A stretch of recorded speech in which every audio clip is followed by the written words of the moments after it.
So, for those watching this video, it is I, Dwayne, in my massive black man voice.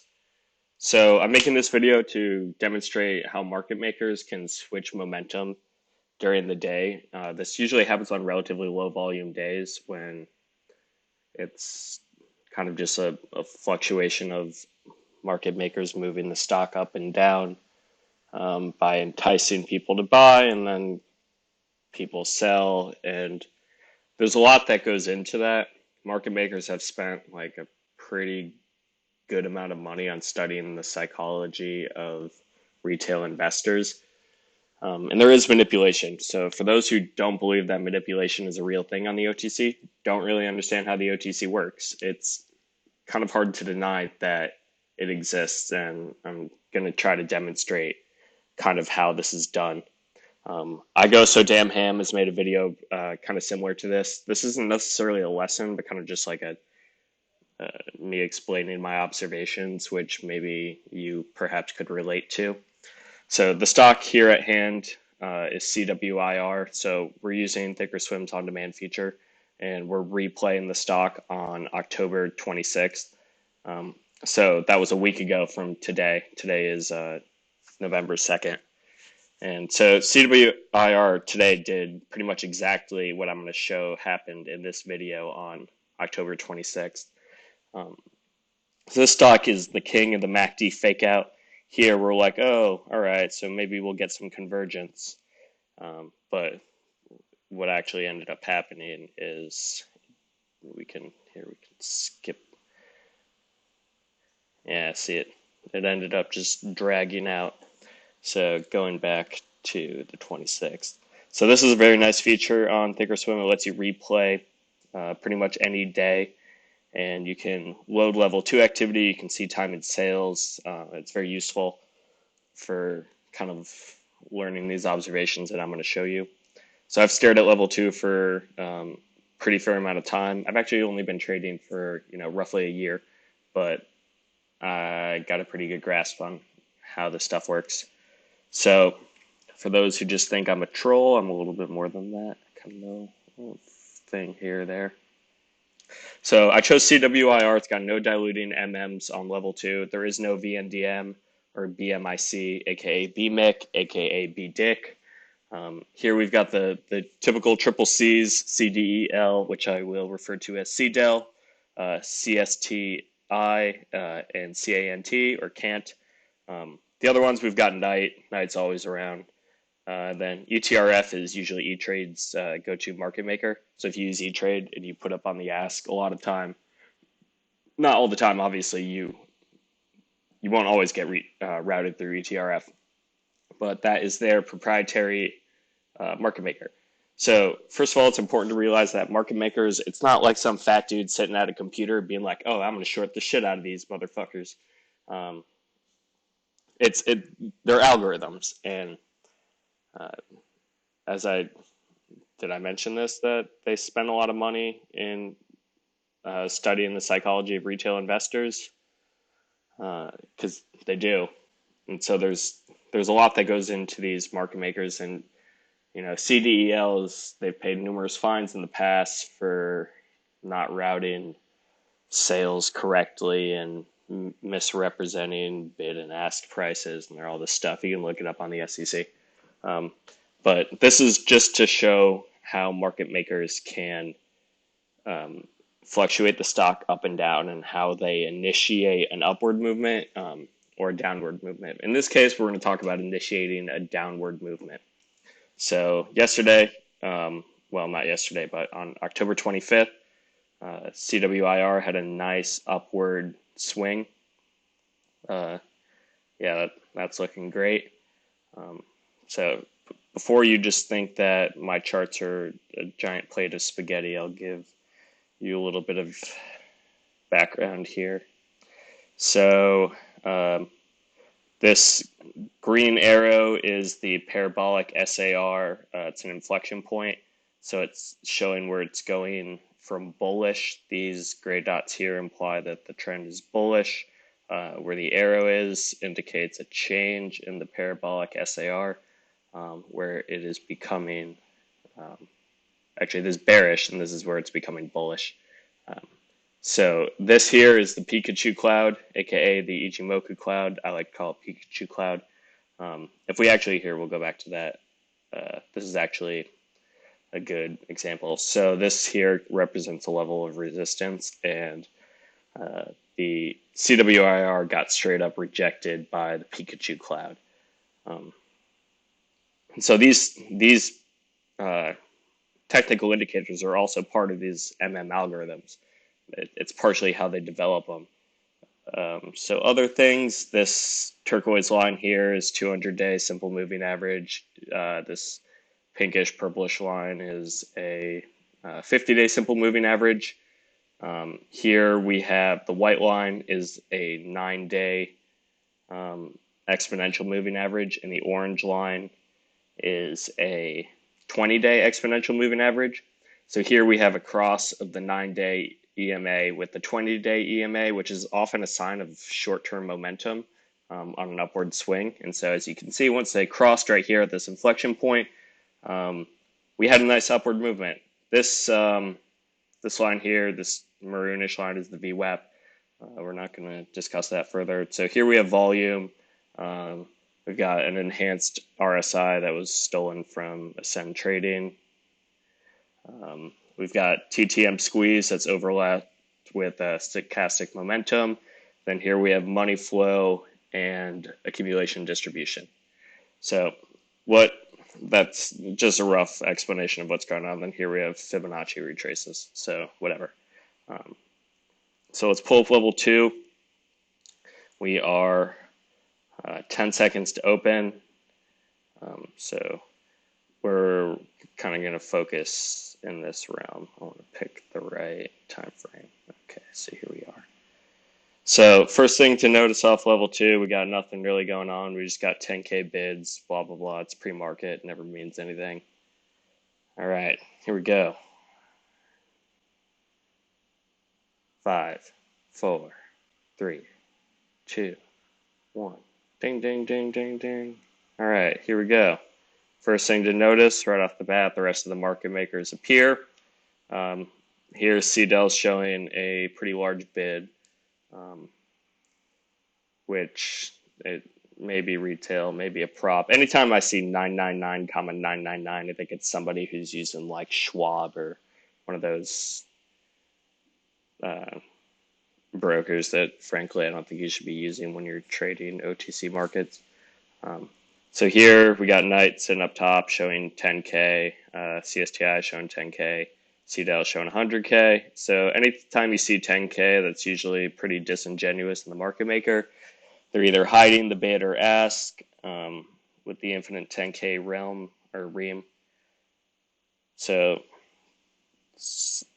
our opening price was 0063. Not a lot going on here. Knight's just adjusting. This is likely a retail sell. We're gonna actually we'll run it at triple speed here, running 3 times the regular rate. And if I start rambling, I'm sorry, but I'm just gonna try to explain some shit. All right, first sale right here. We got a 10K sell. Usually, once again, anytime you see 10K, not always, but it's often not a retail sell. So what I would expect this to be is a 10K short placed by a market maker.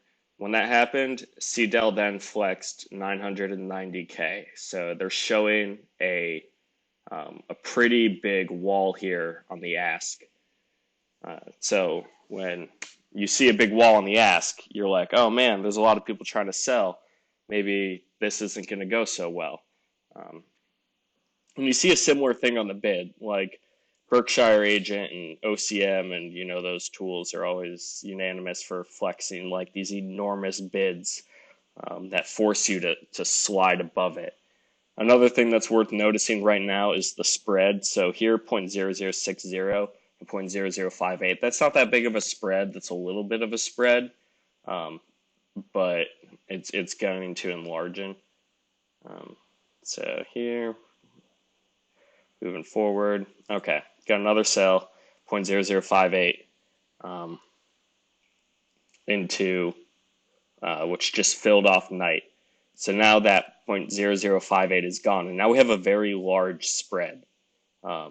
So anytime there's a large spread, this is where market makers can take advantage of it. So this is a big bid. So say you only have 100K shares and you want to sell at 0.0060. You're thinking, well, how am I going to compete with roughly this million since it's going to sell before mine? So if I want to sell, I'm going to have to slide my ask price under this. So that's how an initial amount of downward pressure is initiated. But it all starts with this 10K short right here. So we'll keep going. Boom. All right. Now we got a dump. Notice that this number didn't change. So here, CDL's showing that they're willing to absorb a large number of shares. Okay. That was chopped off the block there. We're still showing this big ask price. The downward pressure is still there.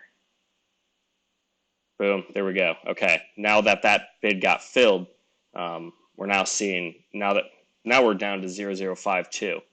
CDEL then drops the remaining bid to 0.0055. So here we've got a lot of downward pressure. It's already, panic has been induced. People are now like, oh crap, a lot of people want to sell. I better dump my shares. Keep it going. We'll probably see what's going to happen next. Another 100K dump. Great. CDL's got 100K left until that goes even lower. When there's a large spread, you're like, well, I don't want to jump up from 0.0052 and slap that. So you're waiting for somebody to dump. The spread is key. When you see stocks that have really big spreads, frankly, I wouldn't touch them. All right. What do we got next?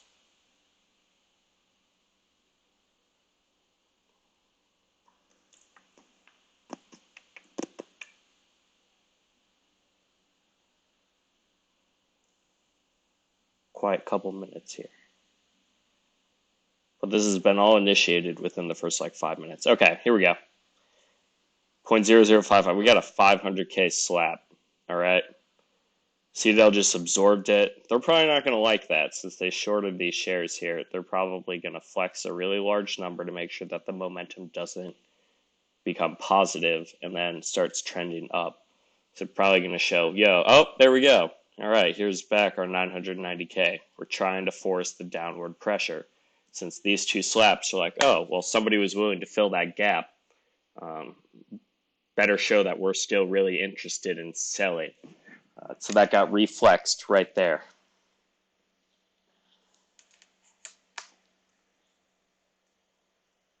All right, going back. Fast forward a little bit. Okay, no trades. This is a really big spread. 0.0053 to 0.0060. I don't know how many percentage that is. Okay, so now that bid got pulled in order. So what happened was CDEL was showing that massive bid. So in order to compete with that, you're like, I can't sell 1 million and compete with them. I need to slide under. So we're keeping downward pressure. And this is the same thing that Berkshire agent does on shit tickers like SANP. They'll flex a massive bid, 17 million.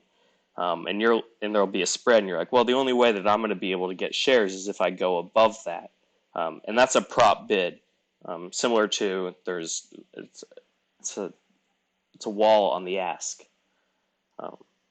And this is largely how it's done. So this is what was happening with BYOC, CWIR, any stock that doesn't really have diluting MMs, but is also on relatively low volume. Market makers need to make money, so they can manipulate the price up and down within a 10 to 20% price range by just either baiting people to buy up and then they short it down, or they bait people to sell and then they run it back up. And once again, anyone who kind of tries to deny the fact that manipulation doesn't occur on the OTC doesn't really understand how this works. But largely, I'm going to stop the explanation here. As I said, this got rejected by the Ichimoku cloud. So these algorithms like to incorporate these technical indicators. And a lot of experienced traders know that, oh, here's the Pikachu cloud. We'll probably expect resistance there. A lot of people are going to sell. And so market makers can take advantage of that. Once again, they are algorithms. They are finely programmed mathematical, um, uh, like just programs. It's not some fat dude sitting at the table saying I'm trying to short the shit out of this, but there's a lot that goes in behind these, and these trends are important to pick up on. And you can kind of learn and predict how the stock price is going to fluctuate up and down, and what's a good loading zone and where's a good resistance band based on these types of characteristics.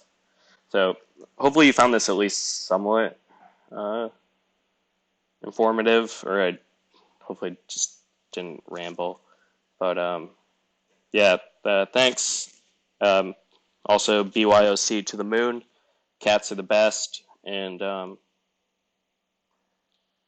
BVTK is a load of shit. So, thanks.